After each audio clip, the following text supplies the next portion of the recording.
Channel Naratif kembali menjumpai Anda dengan kabar Indonesia terkini.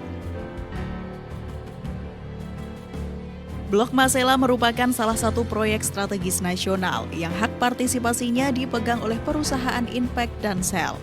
Namun, Shell kemudian menyatakan keinginan untuk melepas hak partisipasinya, sehingga harus dicari penggantinya.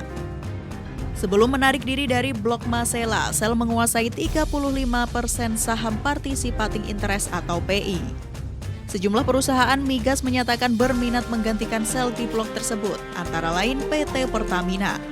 Menurut Dirjen Migas, perusahaan plat merah tersebut serius berkeinginan untuk menjadi mitra Impact.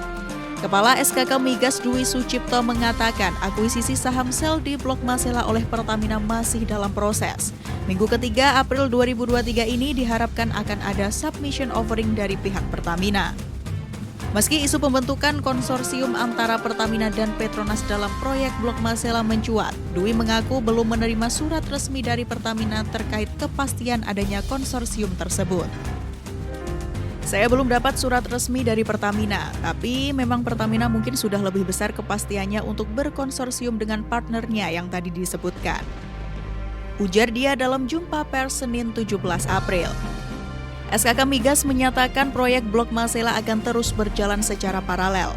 Di satu sisi, SKK Migas terus berkomunikasi dengan Shell agar segera menyelesaikan proses divestasi 35% sahamnya di proyek tersebut.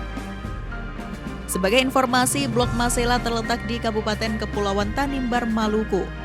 Berdasarkan laporan tahunan SKK Migas tahun 2020, proyek pengembangan lapangan gas abadi ini memiliki cadangan terbukti mencapai 18,5 triliun kaki kubik, serta 225 juta barel kondensat.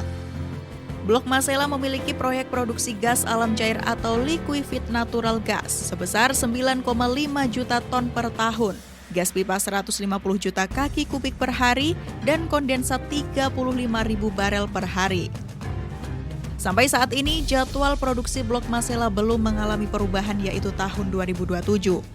Meski begitu, Impact sebagai operator mengajukan perubahan rencana pengembangan lapangan atau POD, sehingga bisa terjadi perubahan target. Salah satu alasan revisi POD adalah rencana penerapan teknologi carbon capture untuk menekan emisi Blok Masela. Selain itu, Pertamina adalah representasi dari negara di sektor migas. Keberadaan Pertamina di Blok Masela akan membuat peran dan kontrol negara semakin kuat di sana.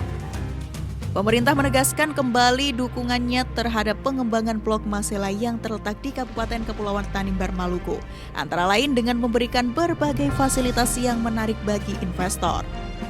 Keinginan Pertamina ini pun disambut baik oleh Kementerian ESDM. ESDM mendukung masuknya Pertamina ke Masela.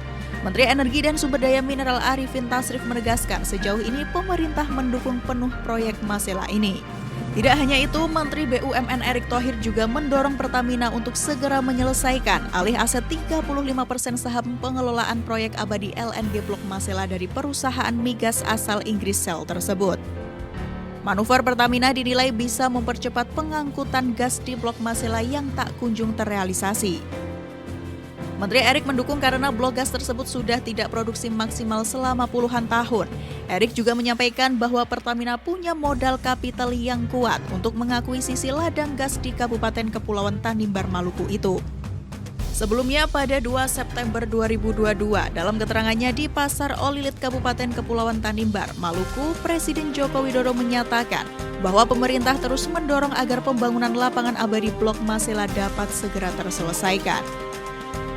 Blok Masela itu terus kita dorong, yang semula dulu sebetulnya sudah akan jalan Impact kemudian Shell, tetapi karena saat itu harganya rendah sehingga ada satu yang mundur.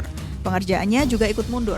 Partner yang baru terus kita dorong agar segera terbentuk lagi, sehingga segera dimulai Blok Masela, ujar Presiden Jokowi.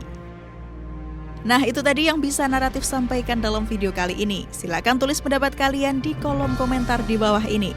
Sampai bertemu di video channel Naratif selanjutnya ya. Terima kasih.